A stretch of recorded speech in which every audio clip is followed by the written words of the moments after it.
दोस्तों, आज मैं आपको सुनाने वाली हूँ स्त्री जीवन की मार्मिक कहानी, खूबसूरत घाव। एक बड़ा सा आलीशान पुराना घर था। वहाँ करीब 40 बरस की एक औरत अपने पति, एक बेटे और एक बेटी के साथ रहती थी। उसके चेहरे पर हमेशा एक मुस्कान धरी रहती थी।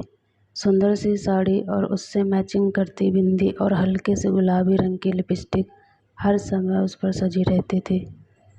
अपनी उम्र की गहरी होती लकीरों को फाउंडेशन की परत से छुपाने की कोशिश करती वह एक चलती फिरती सुंदर तस्वीर ही लगती थी।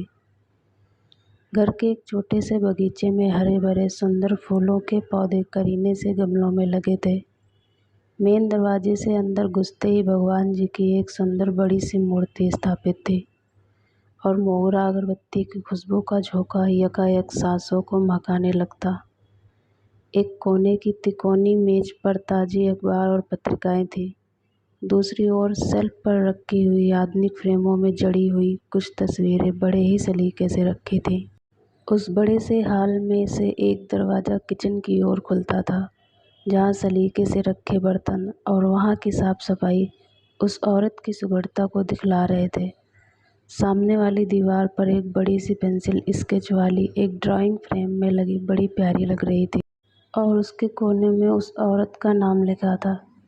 अपने हाथ में एक कपड़ा लिए वह डाइनिंग टेबल पर रखी प्लेटों को पोंछकर सजा रही थी।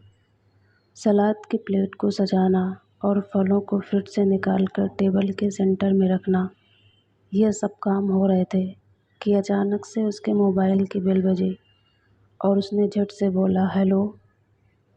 पर मैंने तो खाना बनाया है, और फ़ोन कट गया। फिर उसके चेहरे पर थोड़ी मायूसी के बादल आए, पर दूसरे ही पल वह सहज हो गई, क्योंकि बच्चों के स्कूल से वापस आने का समय था। इसी दिनचर्या में से समय निकाल कर वह औरत बाहर भी जाती, बच्चों की किताबें लेने, साहब की पसंद की सब्जियां लेने, घर को घर बनाए रखने का सामान लेने। स्कूल से लौटते अपने बच्चों को दोनों बाहों में भर लेती और बच्चों के साथ पति का इंतज़ार करने लगती। बच्चों की आंखों में अपनी मासूम मांग के पूरे होने की चमक होती कि माँ दिन भर कहीं भी रहे, पर उनके स्कूल से लौटने से पहले उन्हें घर में उनके पसंदीदा खाने के साथ माँ हाजिर मिलनी चाहिए। यही हिदायत पति जी की भी थी। यही सारी दिनचर्या एक घर की रहती ही है आमतौर पर, और हर दूसरी औरत के पूरे दिन की कहानी भी यही रहती है। पर उस औरत की एक बड़ी मुश्किल थी कि उसकी अपनी हंसी, जो कभी खिलखिलाहट से गूंजती थी, वह नदारद थी उसके चेहरे से।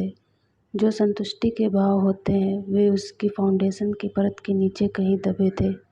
वह ढूंढती थी अपनी वह हंसी, पर नहीं मिलती थी। वह उसे अपने पास बच्चे, जो अब बच्चे नहीं रहते, हंसकर पूछते, क्या खो गया है मैम, हम मदद करें? नहीं, मैं खुद ढूंढ लूँगी।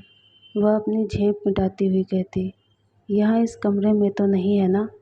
बच्चे शायद उसका मजाक उड़ाते, फिर अपनी पढ़ाई में व्यस्त हो जाते और माँ को भूल जाते। पर जब किसी चीज़ की ज़रूरत होती या भूख लगती तो माँ की याद आती। बेटी, जो अब यौवन की दहलीज पर खड़ी थी, पूछती है, मम्मी जस्ट चिल। तब लगता कि आज की ये पीढ़ी कितनी सहजता से बातों को कह देते हैं, और एक हम हैं कि अपने इमोशनल मन के चक्रव्यूह में ही फंसे रह जाते हैं। ऐसे ही चक्रव्यूह में फंसी वह औरत, जो एक सहज हंसी नहीं हंस पाती थी, उसे लगता था कि वह एक मुखौटा ओढ़े रहती है हर पल। अपनी बहन से बात करते हुए अपनी सबसे प्यारी सहेली से भी वह अब वैसी सहजता महसूस नहीं करती थी।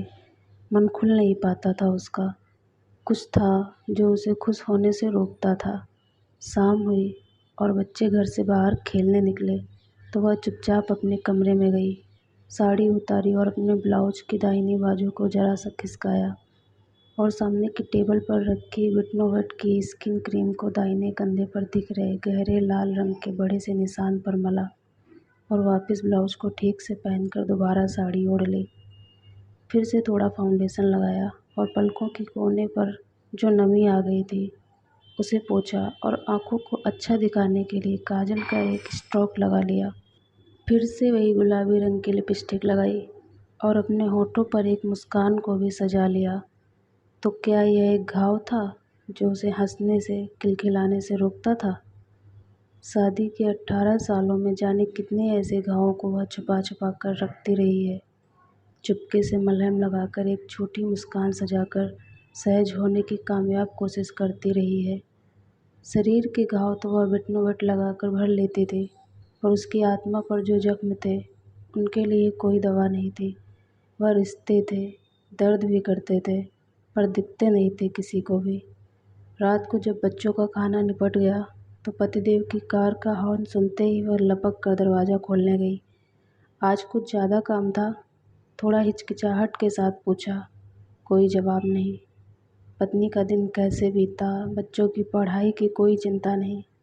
एक सुघड़ पत्नी के होने का यही आराम रहता है जीवन भर पतिदेव जी को। वह खाना खाकर अपने बिस्तर में लेट गए। उसने खाया या नहीं खाया, इस बात से कहाँ किसी को फ़र्क।